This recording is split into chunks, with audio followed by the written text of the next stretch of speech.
प्यारे बच्चों, good morning. 10th class की हिंदी मीडियम साइंस के फर्स्ट लेसन में आपका स्वागत है। हम कर रहे थे रासायनिक अभिक्रिया एवं समीकरण।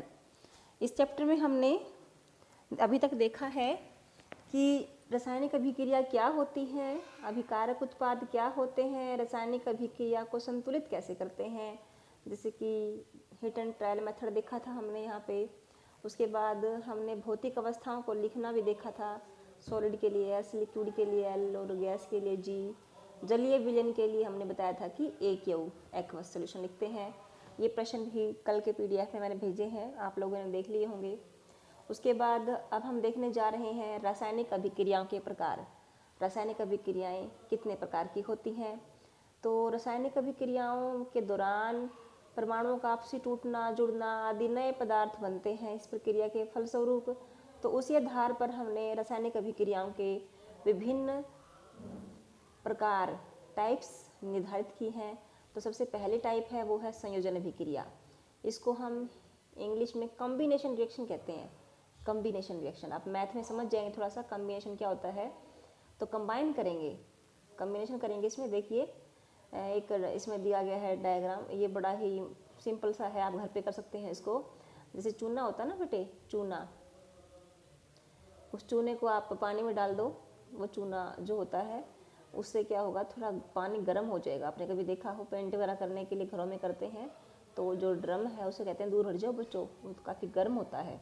तो ये चूना है, चूने को पानी में डाल दो, चूना बुझ जाएगा, स्लैक्ट लाइन बन जाएगा। ये देखो, कैल्शियम ऑक्साइड जल के साथ तीव्रता से अभिक्रिया करके बुझे हुए चूने का निर्माण करता है, कैल्शियम हाइड्रोक्साइड का। बुझा हुआ चूना क्या होगा, कैल्शियम हाइड्रोक्साइड, और बिना बुझा हुआ चूना क्या होगा, कैल्शियम ऑक्साइड, CaO।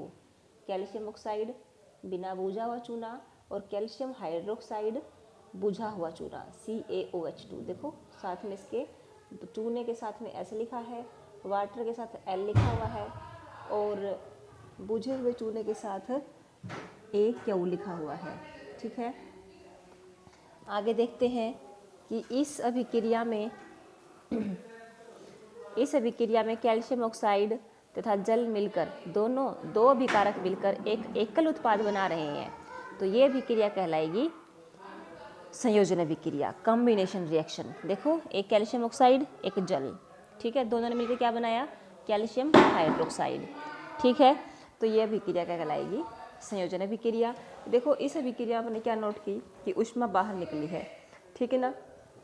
आगे हम कुछ और अभिक्रिया देखेंगे, उसमें भी हम पाएंगे कि अभिक्रियाओं में ऊष्मा निकलती है। आगे देखते हैं, क्या आप जानते हैं, ये बहुत छोटी सी और बहुत कॉमन सी बात है। देखिए, इस हमने देखा था कि चूना बुझकर क्या बनाता है, बुझा हुआ चूना बनाता है। ऊपर की अभिक्रिया में जो बुझा हुआ चूना बना है उसका विलयन दीवारों पर सफ़ेदी करने के लिए किया जाता है। कैल्शियम हाइड्रोक्साइड वायु में उपस्थित कार्बन डाइऑक्साइड के साथ अभिक्रिया करके धीमी गति से क्या बनाती है, कैल्शियम कार्बोनेट की परत बनाती है। ये कैल्शियम कार्बोनेट वही है जो चौक होता है ना, ये सफ़ेद रंग का होता है। इसी के कारण जो है हमारी दीवारों पर चमक आती है, सफ़ेद चमक आ जाती है। रोचक बात यह है कि संगमरमर जो आपने देखा है, सुना होगा आपने, ताजमहल जैसी ऐतिहासिक इमारतें भी संगमरमर से बनी हुई हैं, उनका रासायनिक सूत्र भी कैल्शियम कार्बोनेट ही है, CaCO3। ठीक है, तो calcium hydroxide aqueous plus carbon dioxide gas, और क्या बनाया, कैल्शियम कार्बोनेट और जल। आइए संयोजन अभिक्रिया के कुछ और उदाहरणों पर चर्चा करें। पहला देखा था हमने कि चूने को पानी में डाल दिया, चूना बुझ गया। अगला है कोयले का दहन, carbon plus oxygen. Carbon plus oxygen, carbon क्या है, कोयला, ऑक्सीजन वायु की उपस्थिति में जलाएंगे, कार्बन डाइऑक्साइड गैस बनेगी। देखो इसका भी ध्यान करो, आप जब कोयले को जलाते हैं तो ऊष्मा बाहर निकलती है। उसमें भी देखा था ना हमने कि विलयन गर्म हो जाता है। तो ये भी संयोजन अभिक्रिया है, दो अभिकारक मिलकर एकल उत्पाद बना रहे हैं। तो ये क्या कहलाएंगे कि हम यहाँ से निष्कर्ष निकाल सकते हैं कि संयोजन अभिक्रियाओं में ऊष्मा बाहर निकलती है। ठीक है, आगे देखो, तीसरा देखते हैं, H2 और O2 से जल का निर्माण। हाइड्रोजन गैस और ऑक्सीजन गैस दोनों जो हैं वो जुड़ करके जल बनाती हैं।